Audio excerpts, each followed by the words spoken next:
Praise lord. మన ప్రభువును రక్షకునైనటువంటి యేసుక్రీస్తు వారి నామములో మీ అందరికీ సాయంకాల శుభం తెలియజేస్తున్నాను. బ్లెస్డ్ టైమ్ విత్ జీసస్ అనేటువంటి సెషన్కు మరొకసారి ప్రేమతో ఉన్నదని ఆహ్వానిస్తున్నాను. ప్రభులో మీరందరూ ఆనందిస్తూ ఆయన కృపలో కొనసాగుతున్నాను నేను నమ్ముతున్నాను. ప్రభు యొక్క కృప మన మీద అత్యధికంగా ఉండగా ఈ సమయాన్ని సద్వినియోగపరుచుకుంటూ ప్రభులో ఆనందించడానికి దేవుడు మనకు సహాయం చేసి నడిపించును గాక. వచ్చిన ప్రార్థన చేసుకుని ప్రారంభించుకుందాం. పరిశుద్ధుడా జీవగల తండ్రి, మీకు వందనాలు స్తోత్రాలు చెల్లిస్తున్నాము.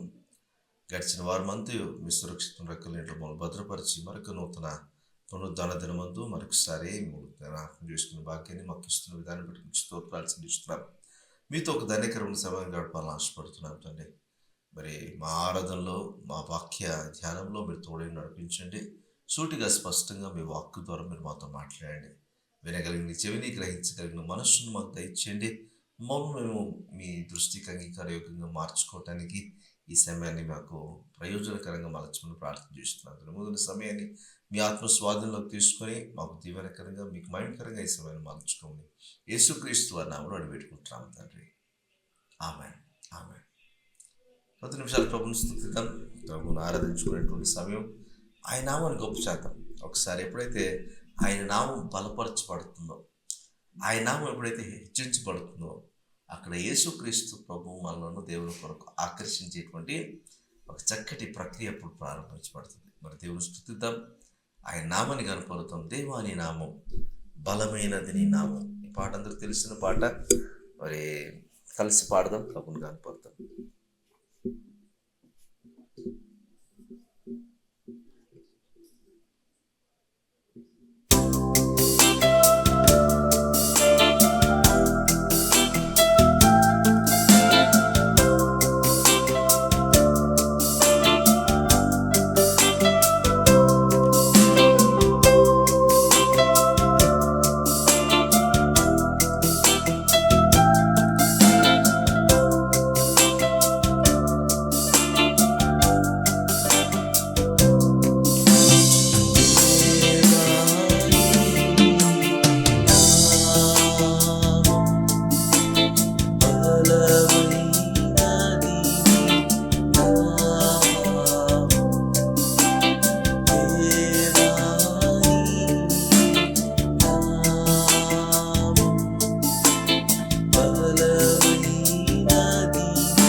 నిమిషాలు ప్రభు స్తుతిద్దామా?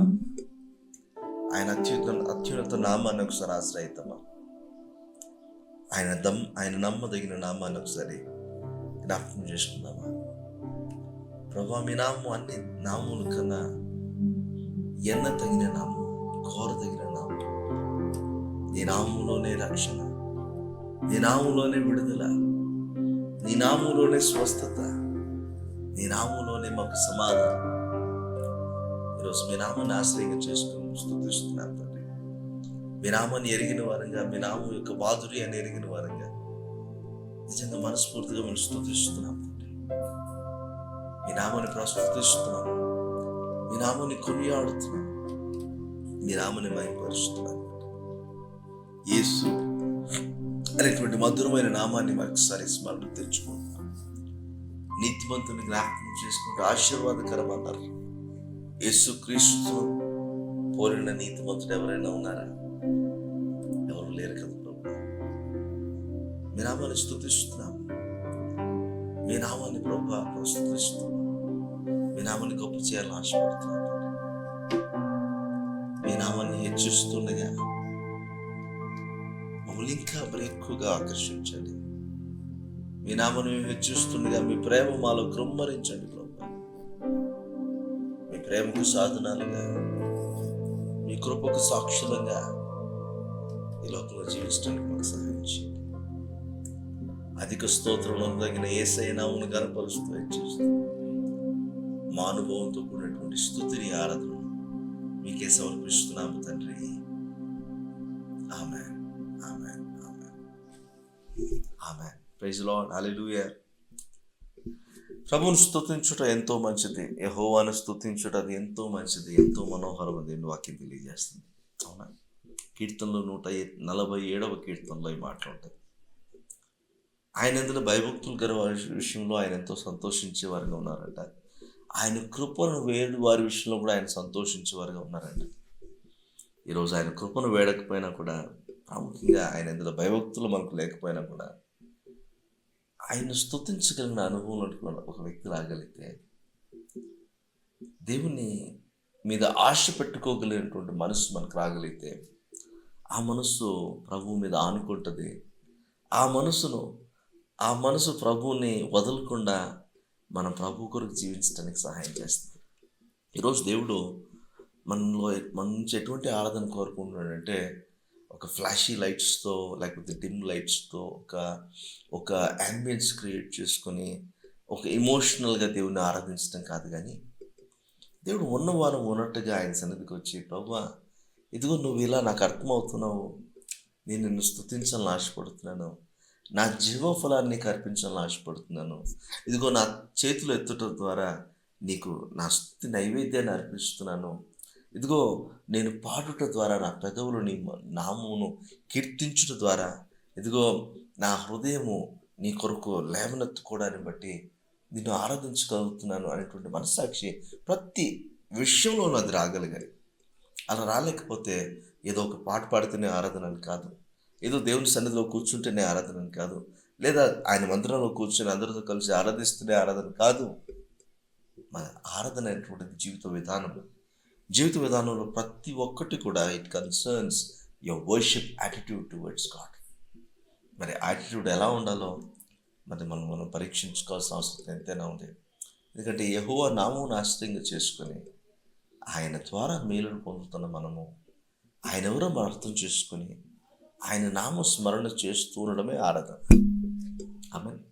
అటువంటి అనుభవంతో కూడిన ఆరాధన మీరు చేయగలుగుతున్నారో లేదో నాకు తెలియదు, కానీ ఒకవేళ చేయకుండా ఉన్నట్లయితే ఈ రోజు నుంచి దాన్ని మీరు ప్రారంభించాలని మీకు మనం చేస్తున్నాం. ఓకే, మన బలహీనతలు అధిగమిస్తూ దేవుని కృపలో కొనసాగడానికి అలాంటి అనుభవంతో కూడిన ఆరాధన క్రమంలోనికి దేవుడు మనం నడిపించినట్లుగా దేవుని కృప మనందరికీ తోడై నడిపించును గాక. ఆమేన్, ఆమేన్. మంచిది. లెర్న్ టు నో మినిస్ట్రీస్ ద్వారా ప్రతి ఆదివారం ఈ విధంగా మనం కలుసుకోవడానికి దేవుడు కృప చూపిస్తున్నారు. ప్రతి ఆదివారం సాయంత్రం 7 గంటలకు ప్రసారం అవుతున్నటువంటి ఈ ప్రోగ్రాం మీకు దీవెనకరంగా ఉందని నమ్ముతున్నాను. మరి ఈ సమయంలో మనం గడిపేటువంటి ఈ సమయంలో ప్రాముఖ్యంగా ఆరాధన లేకపోతే వాక్య పరిచయలో మీరు దీవించబడుతున్నారని నేను నమ్ముతున్నాను. దీవెనకరంగా అనిపిస్తే ఫ్రెండ్స్ అండ్ రిలేషన్స్తో కూడా ఈ లింక్ మీరు షేర్ చేయొచ్చని లెర్న్ టు నో అనేటువంటి వాట్సాప్ లేకపోతే యూట్యూబ్ ఛానల్లో ఇది అందుబాటులో ఉంటుందని మీకు తెలియజేస్తున్నాను. తర్వాత మిగతా కార్యక్రమాలు కూడా వర్డ్ ఆఫ్ విజ్డమ్ వావ్ అనేటువంటి ఇంగ్లీష్ షార్ట్ మెసేజ్ కూడా ప్రతి బుధవారం అందుబాటులో ఉంటాయి. బైబిల్ స్టడీ ఆసక్తి కలిగిన వారు మీరు టాపిక్ వైజ్ చేయట్లేదు కానీ బైబిల్ బుక్స్లో నుంచి ఒక క్రానలాజికల్ ఆర్డర్లో మరి వాక్యాన్ని ధ్యానిస్తున్నాం కాబట్టి శుక్రవారం స్క్రిప్చర్ టైం తెలుగులోను, శనివారం స్క్రిప్చర్ టైం ఇంగ్లీష్లోనూ మీకు అందుబాటులో ఉంటుంది. దాన్ని కూడా మీరు ధ్యానించవచ్చని మీకు మనం చేస్తున్నాను. అండ్ ప్రతిరోజు మీ బైబిల్ మీరు చదువుకుంటూ మరి డైలీ డివోషనల్ కూడా మీరు చదువుకొని మరి డివోషనల్ ప్రేయర్తో మీరు దీనిని ప్రారంభించాలనుకుంటే కూడా ప్రతిరోజు ఇన్స్టాగ్రామ్ అండ్ ఫేస్బుక్ ద్వారా లెర్న్ టు నో అనేటువంటి పేజ్ ద్వారా మీకు డైలీ డివోషనల్స్ కూడా అందిస్తున్నాము. దాన్ని కూడా మీరు చూడాలని మీకు మనం చేస్తున్నాం. మీకు ఏ దీవెనకరంగా అనిపిస్తే కూడా లెర్న్ టు నో మినిస్టర్స్కు ప్రార్థన చేయండి. మరి మీ ప్రార్థన అవసరం ఏమున్నా తెలియపరచండి. We are happy to pray for you. మరి ప్రభులో బలపరచబడుతూ అనేకులకు ప్రభువును పరిచయం చేస్తూ ప్రభులో బలపరచబడడానికి అనేకులను ప్రోత్సహించడానికి లెర్న్ టు నో మినిస్ట్రీస్ ద్వారా మరి ప్రయాసపడడానికి దేవుడు సహాయం చేస్తున్నాడు. మీరు కూడా ఈ ప్రయాసంలో పాల్గొనాలని ప్రార్థనాపూర్వకంగా మీరు కూడా మరి సహకరించాలని మీకు మనం చేస్తున్నాం. రైట్, మంచి దేవుని వాక్యాన్ని మనం వెళ్దాం. దేవుని వాక్యాన్ని మనం ధ్యానించుకుందాం. చిన్న షార్ట్ మెసేజ్ నేను మీకు తెలియజేస్తాను. యూజువల్గా మనం మాట్లాడుకునే మాటలన్నీ కూడా ఈ సంవత్సరంలో కూడా లాస్ట్ సంవత్సరం నుంచి కూడా కృపను గురించి మనం మాట్లాడుకుంటాము. We're living in hyper grace world. అవునా, హైపర్ గ్రేస్ అనేటువంటి ఒక ఒక యుగంలో మనం ఉన్నామని చెప్పొచ్చు. అయితే ఈ కృపను గురించిన సరైన అవగాహన లేక ప్రజలు నశించిపోతున్నారు, దుర్బోధలు కూడా వింటున్నారు. దేవుని కృప అపరిమితమైంది. ఆకాశం మహాకాశం పట్టజాలంత విస్తారమైన దేవుని కృప మన జీవితంలో ఉంది. ఆయన కృప మన జీవితంలో హెచ్చుగా ఉంది. ఆయన విశ్వాసత కూడా తరతరం నిలుచుదిగా మన జీవితంలో ఉంది, లేదని చెప్పడానికి వీలు లేదు. ఆయన కృప ఉంది కాబట్టి ఇప్పటికి మనం ఏం చేసినా చెల్లబొట్లకు అవుతుంది. అలాగని ఈ కృపను నిర్వీర్యం చేసుకోకూడదు. కృపను గురించిన సరైన అవగాహన మనకుంటే ఆ కృపను సరిగ్గా సద్వినియోగపరచుకోగలిగిన అనుభవంలోకి మనం ఉంటాం. అలా ఎవరైతే సరిగ్గా వినియోగించుకోగలుగుతారో వారు they will become better every day. Okay, రోజుల తరబడి వారు కూడా బెటర్ చేయబడుతూ దేవునికి అతి సమీపంగా దేవుడు కోరుకున్న సద్లక్షణాలు వాళ్ళలో కూడా కనిపించడం ప్రారంభమవుతాయి. అటువంటి కృపలోనికి మనం ట్యాప్ అవ్వాల్సిన అవసరం ఎంతైనా ఉంది. లాస్ట్ వీక్ మీతో మాట్లాడుతూ కొన్ని మాటలు చెప్పాను. కృప వల్ల కొన్ని క్రియలకు మనము పూనుకోవాలని చెప్పాను. సమస్త విధమైన కృప మన మీద ఉంటుంది. ఆ కృపకు మనం అప్పగించుకున్న వారంగా మనం ఆ కృపలో కొనసాగవలసిన వారంగా ఉన్నామనే విషయాన్ని కూడా మీకు తెలియపరిచింది లాస్ట్ వీక్. మరి ఎంతమంది దేవుని కృపకు అప్పగించుకున్నారో నాకు తెలియదు. ఎంతమంది దేవుని కృప మీద ఆధారపడుతున్నారో నాకు తెలియదు. ఎంతమంది మీద దేవుని కృప పనిచేస్తుందో కూడా నాకు తెలియదు. కానీ నేను నమ్ముతున్నాను, కృపకు మీరు మీ జీవితాల్లో అవకాశం ఇస్తున్నారని నేను నమ్ముతున్నాను. ఆ కృప మిమ్మల్ని నడిపిస్తూ ఉందని కూడా నేను నమ్ముతున్నాను. ఆమేన్. ఈరోజు మరొక మాటను మీకు తెలియజేయాలని ఆశపడుతున్నాను. ఈరోజు టాపిక్ నేను చూస్ చేసుకుంది ఏంటంటే సమస్త విధములైన కృప. నాతో పాటు చెప్తారా? సమస్త విధములైన కృప. మరి కృప ఎన్ని రకాలుగా ఉంటుందని నేను మీకు చెప్పండి. ఎందుకంటే చాలా విషయాలు కృపను గురించి మనం నేర్చుకుంటూ వస్తున్నాము. ఈ పాటకి మీకు కృపను గురించి ఒక అవగాహన మీకు వచ్చి ఉంటుందని నేను నమ్ముతున్నాను. ఎందుకంటే ప్రతి విషయం ద్వారా కూడా కృప ఎలా ఉంటుంది, కృప ఎలా పనిచేస్తుంది, ఎవరి మీద పనిచేస్తుంది, ఏ సందర్భంలో పనిచేస్తుంది, ఎలా పనిచేస్తుంది, వీటన్నిటి గురించి చాలా మెసేజెస్ మీకు ఇచ్చాను ఇప్పటికీ. సో కృపను గురించి సరైన అవగాహన మీకు ఈ పాటకు వచ్చి ఉండాలి. ఇంకా చాలా విషయాలు ఉన్నాయి కృప ద్వారా జీవించడం ఎలా అనే మాటలు కూడా ఇప్పుడు నేర్చుకుంటున్నాం ఈ సీజన్లో. మరి సమస్త విధమైన కృప మన జీవితంలో ఉండగా మనం ఎలా దీన్ని సద్వినియోగపరచుకోవాలనే విషయం గురించి ఈరోజు మీతో మాట్లాడాలని ఆశపడుతున్నాను. ఎఫెసీయులకు రాసిన పత్రిక 2వ అధ్యాయం 8 నుంచి 10 వచనాలు గల దేవుని మాటను ఒకసారి చూసుకుని మనం ముందుకెళ్దాం. ఎఫెసీయులకు రాసిన పత్రిక 2వ అధ్యాయం 8 నుంచి 10 వచనాలు. మీరు విశ్వాసం ద్వారా కృపచేతనే రక్షింపబడి ఉన్నారు. ఇది మీ వల్ల కలిగినది కాదు, దేవుని వరమే. అది క్రియల వలన కలిగినది కాదు కనుక ఎవడునూ అతిశయపడో వీలు లేదు. మరియు వాటి యందు మనము నడుచుకొనవలనని దేవుని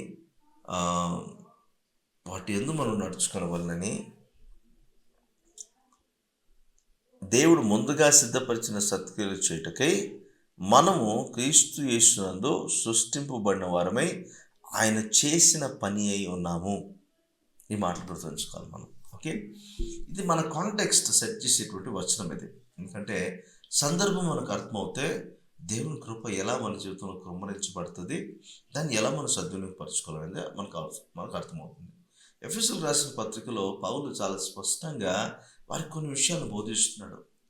2వ అధ్యాయంలో, మీరు అంధకార సంబంధమైన ఈ లోకంలో మీ పాపం విషయమై, మీ అపరాధం విషయమై చచ్చిన స్థితిలో మీరు ఉన్నప్పుడు, మిమ్మల్ని చచ్చిపోయే స్థితిలోనే అలానే ఉంచక వాయుమండల అధిపతి అయిన వానికి మీరు బానిసలుగా ఉండిపోనివ్వకుండా దేవుడు మిమ్మల్ని విడిపించడానికి తన మహాకనికరమును బట్టి, తన మహాప్రేమను బట్టి, తన కృపను విస్తరింప చేస్తూ కృప ద్వారా ఉచితముగా మన నీతిమంతులుగా తీర్చిదిద్దాలనే ఒక ఆశయంతో ఆయన మన కొరకు ప్రయాసపడినట్టుగా మనకు కనపడుతుంది. పౌలు చాలా అద్భుతంగా రాసి ఉంచుతాడు. మీకు సమయం కుదిరితే మీరు ఎఫెసీయులకు రాసిన పత్రిక 2వ అధ్యాయాన్ని చదివి మీరు అర్థం చేసుకోండి. మీ స్థితి ఎలాంటిది, ఆ స్థితిలో నుంచి దేవుడు ఎలా బయటికి తీశాడు, ఎలా రక్షించుకున్నాడు అని మనం నేర్చుకోగలం. అక్కడ మహా కనికరమును బట్టి, మహాప్రేమను బట్టి దేవుడు తన కృప ద్వారా ఉచితంగా మనను నీతిమంతులుగా మార్చి తిరిగి జీవింపచేసిన అనుభవంలోనికి మనను తీసుకుని వచ్చాడని మనం చూస్తున్నాం. నరుడు జీవాత్మ ఎప్పుడయ్యాడండి? ఒక మనిషి నరుడు జీవాత్మ ఎప్పుడయ్యాడంటే, నాసికారంధ్రంలోకి దేవుడు జీవవాయువును ఊదినప్పుడు నరుడు జీవించు ఆత్మగా మారాడు. దేవుడు పరిశుద్ధాత్మను అనుగ్రహించిన తర్వాత జీవింపచేయ ఆత్మగా మనిషి మార్చబడ్డాడు. ఈ విషయాలన్నీ మీకు తెలుసు. అయితే ఒక విషయాన్ని గుర్తు చేస్తున్నాను ఇక్కడ. అపరాధం విషయంలో చచ్చిన స్థితిలో ఉన్నామంట. అపరాధం అనేది మనము డిఫైన్ చేసుకోగలిగితే, పాపం అనేటువంటిది మనము ఆజ్ఞాతిక్రమం పాపం చూస్తున్నాం. ఒక ఆజ్ఞ దేవుడు చెప్పిందని చేయకపోవడము పాపం అవుతుంది. అయితే ఆ పాపంలో కొనసాగటము, లేకపోతే అది మనము పరిధి దాటి ఆ పాపాన్ని మనము రిపీటెడ్గా చేస్తూ ఉంటే, రిపీటెడ్ అఫెండర్గా మనం ఉన్నట్లయితే అది అపరాధంగా పరిగణించబడుతుంది. అది ట్రెస్పాస్ అంటారు ఇంగ్లీష్లో. ఓకే, అపరాధంగా అది పరిగణించబడుతుంది. అపరాధంలో మనిషి దేవునికి దూరం అయిపోతూ ఆ అలవాటుకు బానిస అయిపోయి, అలవాటును బట్టి అపరాధాలు చేస్తూ పాపాలకు బానిస అయిపోయి అతను జీవిస్తున్న క్రమంలో ఇక్కడ అతడు చచ్చిపోయిన వాళ్ళతో సమానం అని అనుకున్న సమయంలో దేవుడు ఆ డెడ్ పాయింట్లో, ఆ డెడ్ ఎండ్లో మనిషిని అలా వదిలేయలేదు. కానీ దేవుడు మహాకనికరం చొప్పున, మహాదయ చొప్పున, తన మహాప్రేమ చొప్పున మరలా మనల్ని రక్షించుకోవాలని ఆశపడ్డాడు. అందుకే కృపను అనుగ్రహించి కృప ద్వారా ఉచితంగా నీతిమంతులను తీర్చాడు మనల్ని. మనం కలిగిన రక్షణ ఏదైతే ఉందో అది దేవుని కృప వలన కలిగిన బహుమానమే తప్ప ఇంకొకటి కాదు. అది ఒక మనిషి తన సొంత క్రియల వల్ల సంపాదించుకోగలిగితే కాదు.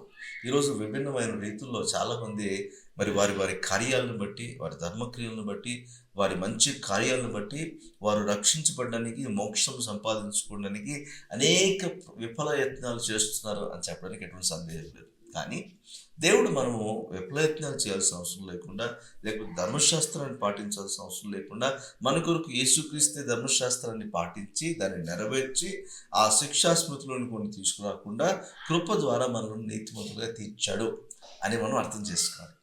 ఈరోజు కృప ద్వారా ఉచితంగా నీతిమంతులుగా తీర్చాడు. ఇందులో మన క్రియలు ఎక్కడ అవసరం రాలేదు. మనం క్రియల ద్వారా రక్షించబడ్డామని అతిశయించడానికి కూడా వీలు లేకుండా చేశాడు దేవుడు. లేకపోతే మనిషి ఊరుకుంటాడా చెప్పండి? మనిషి అనేక రీతిలో తను తాను మహిమపరచుకోవడానికి ప్రయత్నం చేస్తాడు. స్వనీతిని కనపరుచుకోవడానికి మనిషి ఎంతో ప్రయత్నం చేస్తాడు. ఆ స్వనీతిని కనపరుస్తూ మనిషి ఏం చేస్తాడంటే దేవునికి తన క్రియలను చూపించి, ఇదిగో ఈ క్రియల ద్వారానే నేను రక్షించబడ్డాను అని చెప్పుకోవడానికి మనిషి ఎంతో ప్రయాసపడతాడేమో. కానీ దేవుడు ఎక్కడ అలాంటి అవకాశాన్ని మనిషికి కల్పించకుండా కృప ద్వారానే ఉచితంగా నీతిమంతులుగా తీర్చబడేటువంటి అనుభవాన్ని ఆ మనుషులకు దేవుడు ఇచ్చినట్టుగా మనం చూస్తాం. ఇది క్రియల వల్ల కలిగింది కాదు కనుక మీరు అతిశయించ వీలు లేదు. ఇది దేవుని వరమే. దేవుని కృప ద్వారా దేవుడు మీకు అనుగ్రహించిన ఈ గొప్ప వరాన్ని మీరు సద్వినియోగపరచుకొని కృప ద్వారా రక్షించబడ్డారని అక్కడ పౌలు భక్తుడు రాసి మనకు తెలియజేస్తున్నాడు. అయితే వాటి యందు అంటే వేటి యందు మన కొరకు దేవుడు ముందుగానే కొన్ని సత్క్రియలు చేయాలని సిద్ధపరిచి ఉంచాడంట. అందుకే జగత్తు పునాది వేయబడక మునుపే మన గురించి ఆయన అవగాహన కలిగి ఉన్నాడు. ఆయన మనల్ని ఏర్పాటు చేసుకున్నాడు. కాబట్టి ఒక సమయం వచ్చినప్పుడు మనం దేవుని నమ్ముతామని ఆయనకు తెలుసు. కాబట్టి అందుకు కృపను ముందుగానే ఆయన సిద్ధపరిచాడు. కొన్ని సత్క్రియలు చేయడం కొరకు మనం సిద్ధపరిచాడు. కాబట్టి ఆయన చేతి పనిగా మార్చబడడానికి, తిరిగి ఆయన చేతిలోనికి మనం రావాలని ఆయన కృప ద్వారా ఒక పుష్ మనకి ఇచ్చినట్టుగా మనకు కనపడుతుంది. హల్లెలూయా. ఇప్పుడు ఆ పుష్ మనకి ఇచ్చాడు, ఉచితంగా నీతిమంతులుగా తీర్చాడు. ఇక నుంచి మనం పుష్ చేసుకుంటూ ఉండాలి. దేవుని కృప ద్వారా మనము బలపరచబడుతూ, ఆ పుష్ చేయబడుతూ చక్కగా ముందుకు కొనసాగేటువంటి అనుభవంలోకి మనం వెళ్ళాలి. ఇలా మనం వెళ్తూ ఉండగా దేవుడు సమస్త విధమైన కృపను మనకు అనుగ్రహిస్తూ, ఏ సత్క్రియల కొరకైతే మనం సిద్ధపరిచాడో, దేని కొరకైతే ఆయన చేతి పనిగా మనం మార్చుకున్నాడో, ఆ సత్క్రియలు చేయట కొరకు, మనలను సంపూర్ణులుగా చేయట కొరకు దేవుడు సకల విధమైన కృపలను మన జీవితంలో కుమ్మరిస్తాడంట. అదే పౌలు భక్తుడు కొరింథీయులకు రాసిన పత్రిక 2వ పత్రికలో 9వ అధ్యాయం 8వ వచనంలో ఈ మాటలు రాస్తున్నాడు. చూద్దామా? మరియు అన్నిటి యందును ఎల్లప్పుడూ మీలో మీరు సర్వ సమృద్ధి గలవారై ఉత్తమమైన ప్రతి కార్యము చేయుటకు దేవుడు మీ ఎడల సమస్త విధములైన కృపను విస్తరింప చేయగలడు. ఈ మాట అర్థం చేసుకుందామా? సమస్త విధమైన కృప మన జీవితంలో దేవుడు ఎందుకు ఇవ్వాలండి, ఎందుకు ఇస్తున్నాడు అని అంటే, దేవుడు కొన్ని సత్క్రియలు చేయట కొరకు మనం సిద్ధపరిచాడు, ముందుగానే నిర్ణయించాడు. అయితే ఎక్కడో ట్రాక్ తప్పి తిరుగుతున్న మనల్ని దేవుడు రక్షించుకొని ఉచితంగా నీతిమంతులను తీర్చి ఇప్పుడు మనకు పరిశుద్ధ వస్త్రాలను ధరింపచేసి, రక్షణ వస్త్రాన్ని ధరింపచేసి, ఉల్లాస వస్త్రాన్ని ధరింపచేసి, తన ఆత్మ సంచ కరువును మన మీద ఉంచి, తన ఆత్మ చేత మనను ముద్రించి, ఇప్పుడు దేవుడు సమస్త విధములైన కృపను మనకు అనుగ్రహిస్తూ, ఏ క్రియలైతే మనం చేయాలని ఆశపడ్డాడో ఆ ప్రతి క్రియలను మనం సంపూర్ణులుగా మార్చబడి, ఒక ఫుల్ పొటెన్షియల్తో, ఒక ఫుల్ ఎఫిషియన్సీతో, ప్రొడక్టివిటీతో మనం ఆ క్రియల విషయంలో మనము సక్సీడ్ అవ్వటానికి దేవుడు సహాయం చేస్తున్నాడని చూస్తున్నాం. చూడండి, అన్నిటి యందును, ఈ కొద్ది విషయాల్లో మాత్రమే కాదు. అంటే ఒక పని చేయాలంటే, సపోజ్ ఫర్ ఎగ్జాంపుల్ తీసుకోండి, ఒక మనిషి సక్సెస్ అవ్వాలంటే తన తన లైఫ్ స్టైల్ మారిపోవాలి. తన ప్రతి విషయంలో కూడా కొన్ని జాగ్రత్తలు పాటించాల్సి ఉంటుంది, కొంచెం డిసిప్లిన్ పాటించాల్సి ఉంటుంది, కొన్ని జాగ్రత్తలు తీసుకోవాల్సి వస్తుంది. ఆ జాగ్రత్తలో కొంచెం మిస్ అయినా తన సక్సెస్ రేట్ మారిపోతుంది. అవునా? ఒక మనిషి దేవుని చేత పట్టుబడిన తర్వాత, దేవుని చేత నిర్ణయించబడిన సత్క్రియలు చేయడానికి ఈ మనిషికున్న డిస్ట్రాక్షన్స్ అన్నీ తొలగిపోవాలంటే, ప్రతి విషయమునందును, అంటే అన్నిటిలోనూ దేవుని సహాయకారము, దేవుని కృప తోడై ఉండకపోతే ఒక మనిషి దేవుని సత్క్రియను చేయలేడండి. ఈరోజు మనం అనుకోవచ్చు, ఏదో సమయానికి దేవుడు ఏదో కృపను ఇస్తుంటే చేసేస్తాను. కాదు కాదు కాదు కాదు ఎల్లప్పుడూ ప్రతి విషయమునందును, ఏ విషయంలో తప్పిపోకుండా, ఇదొక లూప్ హోల్గా నాకు ఉండిపోయింది, ఇదొక బలహీనతగా నాకు ఉండిపోయింది, ఇదొక అడ్డుబండగా నాకు ఉండిపోయింది అని చెప్పడానికి వీలు లేకుండా, ప్రతి విషయమునందును, అంటే అన్నిటి యందును దేవుడు సమస్త విధములైన తన కృపను మనకు అనుగ్రహిస్తున్నాడంట. ప్రతి విషయంలో మనం నిందారహితులుగా మార్చబడాలని, మనం నిర్దోషులుగా ఉండాలని, ప్రతి విధమైనటువంటి ఆధిక్యతలు కలిగిన వారంగా దేవుని కొరకు ఒక బలమైన సాక్షులుగా మనం ఉండాలని ఆయన ఆశపడుతూ, అన్నిటి యందును ఎల్లప్పుడూ, ఇది కూడా గుర్తుపెట్టుకోండి, ఏదో కొన్ని సమయాల్లో మాత్రమే కాదు. పాత నిబంధనలు మనం చూస్తాం కదా, న్యాయాధిపతులు అన్నటువంటి వారి మీదకి దేవుని ఆత్మ అలా వచ్చి పని జరిగించి వెళ్ళిపోయేది అంతే. ఇప్పుడు దేవుని ఆత్మ అలా వచ్చి అలా వెళ్ళిపోవట్లేదు. దేవుని ఆత్మ మన మీదకి వచ్చి మనల్ని బలపరుస్తూ, అంతకంతకు మనలో బలాభివృద్ధిని కలుగు చేస్తూ, దేవుని కొరకు మనం నిలబడడానికి ఆత్మను బలపరుస్తుంది. చాలా చోట్ల మనం చూస్తుంటాం, టచ్ అంటే పడకూడదు. దేవుని ఆత్మ పడేసేది కాదు కానీ దేవుని ఆత్మ నిలబెట్టేది. దేవుని ఆత్మ మనం నిలబెడుతూ, మనల్ని బలపరుస్తూ, దేవుని కార్యాల కొరకు మనం సిద్ధపరుస్తూ, ఒక సాధనాలుగా, ఒక చక్కటి వెసల్స్గా, పాత్రలుగా మనను ఆయన బలపరుస్తూ ఉంటాడు దేవుని ఆత్మ ద్వారా. అయితే అన్నిటి యందును మనం బలపరచబడుతూ, ప్రతి సందర్భంలోనూ, ప్రతి విషయంలో కూడా మనం బలపరచబడుతూ, ప్రతి సమయమును ఎల్లప్పుడూ, అంటే ప్రతి సమయంలో, ఏదో కొన్ని సందర్భాల్లో, ఏదో కొన్ని విషయాల్లో, ఏదో కొన్ని సమయాల్లో మాత్రమే కాదు, ఎల్లప్పుడూ మీలో మీరు సర్వ సమృద్ధి గలవారై. ఈ మాట గుర్తుపెట్టుకోండి. సర్వసముద్రం అంటే మీకు వేరొక పర్సన్తో మీకు హెల్ప్ అవసరం లేదు. బయట ఉన్న వ్యక్తి నాకు పుష్ చేస్తాడని మీరు ఎప్పుడు ఆలోచించాల్సిన అవసరం లేదు. బయట ఉన్న వ్యక్తి సహకారంతో నేను ఏం చేయగలను, నేను ఒక్కదాన్ని నేను ఏం చేయగలను మీరు ఆలోచించాల్సిన అవసరం లేదు. దేవుడు ప్రతి విషయమునందును ఎల్లప్పుడూ మీలో మీకు సర్వ సమృద్ధిని కలుగు చేసి ఉత్తమమైన ప్రతి కార్యము చేయుటకు దేవుడు మీ యెడల సమస్త విధమైన కృపను విస్తరింప చేస్తున్నాడు అనే విషయాన్ని గుర్తుంచుకోవాలి. అంటే ఏంటి? దేవుడు మనలను ప్రతి సత్కార్యం కొరకు సిద్ధపరుస్తున్న విధానం చూస్తే మనము సెల్ఫ్ సఫిషియన్సీ అంటే సమృద్ధి గలవారం అవ్వటానికి దేవుడు మనకు ఆత్మనిస్తుంది. సహాయం బయట నుంచి రావాల్సిన అవసరం లేదు, ఆత్మలోంచి సహాయం వస్తుంది. సామర్థ్యము బయట నుంచి రాదు, లోపల నుంచి వస్తుంది. మరి ఆధిక్యతలు బయట నుంచి రావు, లోపల నుంచి వస్తే ఆత్మ మనకు అనుగ్రహిస్తారు. ఈ ఆత్మ మనకు అనుగ్రహించాలంటే సమస్త విధమైన కృప మన మీద ఉండాలి. లాస్ట్ వీక్ కూడా మీతో చెప్పాను, మరి శిష్యులు దేవుని కొరకు ఘనమైన కార్యాలకు పూనుకున్నారంటే దేవుని కృప వారి మీద విశేషంగా ఉండడం మనం చూస్తున్నాము. దేవుని ఆత్మ అభిషేకం వరకు ఉంది, కానీ దేవుని కృప విశేషంగా పనిచేస్తుంది కాబట్టి ఆత్మకు వారు పాత్రులయ్యారు, ఆత్మ ద్వారా వెలిగించబడ్డారు, ఆత్మ ద్వారా బలపరచబడ్డారు. దేవుని కృపకు అప్పగించబడ్డవారు కనుక వారు దేవుని ఆత్మ చేత నడిపించబడ్డారు అని మనం చూస్తున్నాం. ఈరోజు మనం కూడా ప్రతి సక్రియ దేవుడు నిర్ణయించిన ప్రతి సక్రియ మనము సఫలులు అవ్వాలి అని అంటే సకల విధములైన కృప మన జీవితంలో పనిచేయడం ప్రారంభమవ్వాలి. అది అన్ని విషయాల్లో ఎల్లప్పుడూ మనం కార్యసాధకమైనటువంటి సర్వ సమృద్ధిలోనికి రావటానికి అది మనకు దోహదపడుతుందని చూస్తున్నాం. ఈరోజు సర్వ కృపానిదే దేవుడు మరి మన జీవితంలో సకల విధమైన కృపలను అనుగ్రహిస్తున్నాడు. ఈ కృపలు మన బలహీనతలో బలపరచడానికి మాత్రమే కాదండి, ఈ కృపలు మనలను దేవుని కొరకు నిర్మించడానికి, దేవుని కొరకు వాడబడడానికి, దేవుని కొరకు ఘనమైన కార్యాలు కొనుక్కోవటానికి ఇది మనకు సహకరిస్తుందని మనం నమ్మాలి. ఈ కృప మన జీవితంలో ఎంతగా దేవుడు విస్తరింపు చేసి నడిపిస్తూ ఉంటే మనం ఎలా జీవిస్తున్నామో ఒకసారి ఆలోచన చేసుకోవాలి. సకల విధమైన కృప దేవుడు మనకి ఇస్తున్నాడు. ఎందుకు ఇవ్వాలి చెప్పండి? ఒక మనిషికి అన్ని ప్రివిలేజెస్ ఇచ్చి ఒక కంఫర్ట్ జోన్లోకి దేవుడు తీసుకొని వచ్చి పెడితే మనిషి ప్యాసివ్ అయిపోతాడు, యాక్టివ్గా ఉండడు. కానీ దేవుడు ఏం చేస్తున్నాడట, ప్రతి విషయంలోనూ మనకు అన్నీ సమకూర్చాడంట. అన్నీ సమకూర్చేది నా కొరకు దేవుని పని చేస్తాడా అని ఆలోచిస్తాడంట. కానీ మనం ఏం చేస్తాము, ఇది చాలు అన్నట్లు ఇంకా నాకేదో కావాలని సర్వ సమృద్ధి సెల్ఫ్ సఫిషియన్సీ ఎప్పుడు వస్తుంది అని ఆలోచించాలి. మనిషికి సెల్ఫ్ సఫిషియన్సీ ఎప్పుడు వస్తుంది చెప్పండి? నాకు తెలిసి ఏ మనిషికి సెల్ఫ్ సఫిషియన్సీ రాదు. కానీ దైవిక సంబంధమైనటువంటి భక్తి ఒక కార్యసాధకమైనటువంటి ఒక సంతృప్తికరమైనటువంటి జీవితాన్ని జీవించడానికి సహాయపడుతుంది. దేవుని కృప మనలో మొట్టమొదటిగా ఒక సంతృప్తికరమైన జీవితంలో నడిపిస్తుంది. ఒక స్థాయికి వచ్చిన తర్వాత నా కోసం నేను ప్రయాసపడడం కాదు, నేను దేవుని కోసం ఎలా ప్రయాసపడగలను, నేను దేవుని మహిమ కొరకు ఎలా జీవించగలను అనే విషయాల కొరకు నేను ఎక్కువ ప్రయాసపడడానికి దేవుడు సహాయం చేస్తున్నాడు.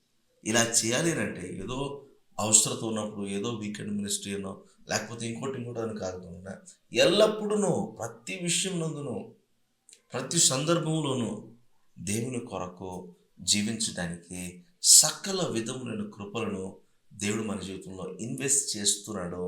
వాటిని మనకి ఎప్పటికప్పుడు అందిస్తూనే ఉన్నాడు అనే విషయాన్ని గుర్తుంచుకోవాలి. సకల విధములైన కృప మన జీవితంలో ఏం చేస్తుంది తెలుసా? మన దేవుని కొరకు ఎల్లప్పుడూ ప్రతి విషయంలోనూ మనం సిద్ధపరుస్తుంది.